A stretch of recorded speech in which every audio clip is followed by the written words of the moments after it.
It's an honor. He's now officially a Hall of Famer, but he's been a Hall of Famer to every student athlete who's come through this program for, well, it's Monte Cook. Monte, how many years were you on campus here? I want to say it was about 22 years I was here.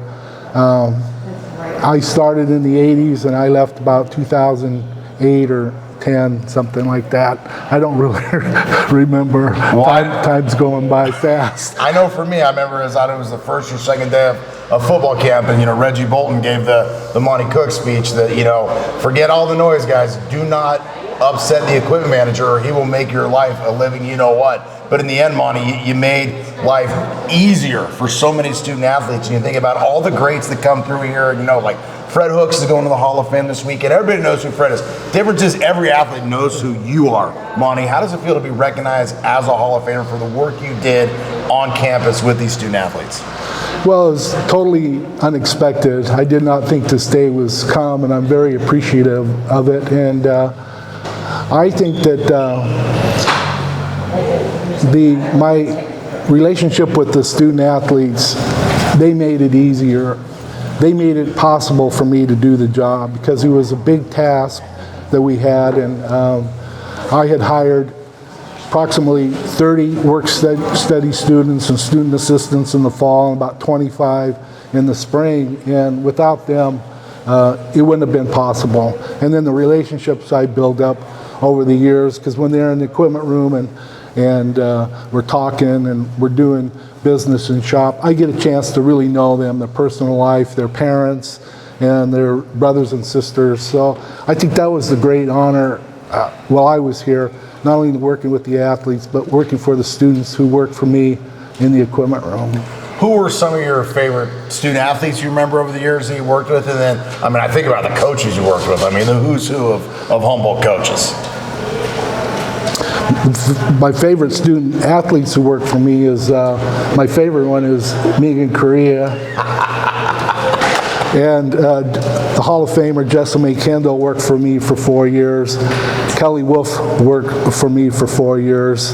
And those are the three names that Tammy Zamardi, she played softball, and she was not on that level of athlete that they were, but she was outstanding. After 4 years, she could have run that equipment room by herself. So those are the four names that I... Did you notice a correlation between players for Coach Cheek and maybe, let's just say, other coaches? Oh, heck yeah.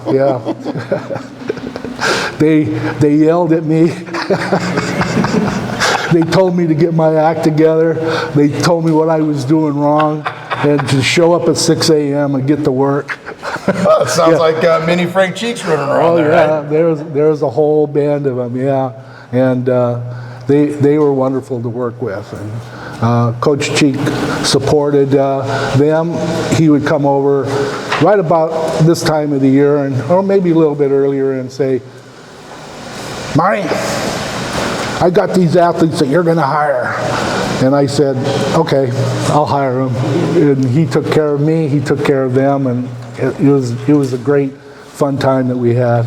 One of my favorite Monte stories that I always tell is, I'll never forget, in the old East Gym, Pat Fascaldo going at it and got thrown out of the game, and UPD has some reservations about getting him out of the gym, and the next thing I know, Monte, you're escorting him out of the gym. So you were more than just an equipment manager. You're also a security detail in the East Gym. Yeah, I think I did it. I think I did everything, and I was pretty attentive to my job, and I was attentive to what went on around me in the game and stuff. So I could see it. First of all, we all know who Pat is and his demeanor and attitude. So there are certain coaches that you look out for, and he was one. And I think you said that I chicken winged him. I remember the Monte Cook chicken wing right out of there. Right down those old steps by Coach Cheek's office, if I remember correctly. Exactly. And I remember one time, my best time was, I forget who Coach Wood was upset at a late call, and he went down one door, and I knew what was happening. And Officer Dennis Souza I went down the back door, and the referees were coming, and Coach Wood and the referees met, and Coach Wood really wanted a piece of those guys, and And Dennis, the officer, of course, I let him take charge. He blocked Coach Wood, and then Coach Wood says, "Dennis, let me have one. Just let me have one." And so Officer Souza just let him go. and they had a confrontation right down there in the lobby. And Coach Wood had his say. The referees had their say, and the coaches here, they knew how far they could go. They knew how far they could push it. So we didn't escalate anything above that. But those are the types of behind the scenes, the backdoor stairwell scenes that I encountered over the years. Yeah, you got to go behind the scenes.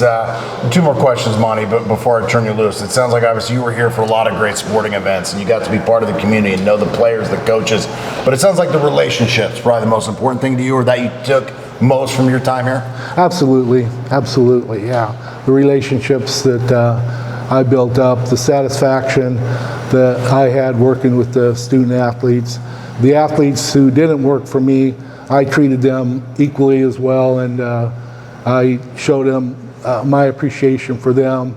But the students who worked for me, there was times when we'd have a soccer game at 10 in the morning, and I go, how am I going to get these students here at 6 or 7 in the morning to work? They always showed up. They always did their job. And then we'd have a volleyball game maybe that afternoon, or a wrestling match, and then we'd have a 7 o'clock kickoff that night. And a lot of people, like behind the scenes, if we had a 7 o'clock kickoff for football, we would be here at 7 or 8 in the morning, and we would be working the whole time. And then we wouldn't leave until about 4 hours after the game. Yeah. So those are everybody's gone. And that was pre-turfed Redwood Bowl, so there was a little bit of mud on that bad boy. Yeah, that was essential, is to get those, get that equipment in, get it repaired, get it washed, and get it ready for the next game. And they stuck by me through everything. And so I think really, JB, that's what I'll remember most. That's what I'll carry with me, and that's the great source of pride that I have. And well earned. I'll tell you right now, you talk to any student athlete who was here during Monte Cook's tenure, and their face will light up, and you'll get a Monte out of them. That's a no-brainer. Hey, congratulations. Thank you, JB. Monte Cook, back to more after this. Appreciate it.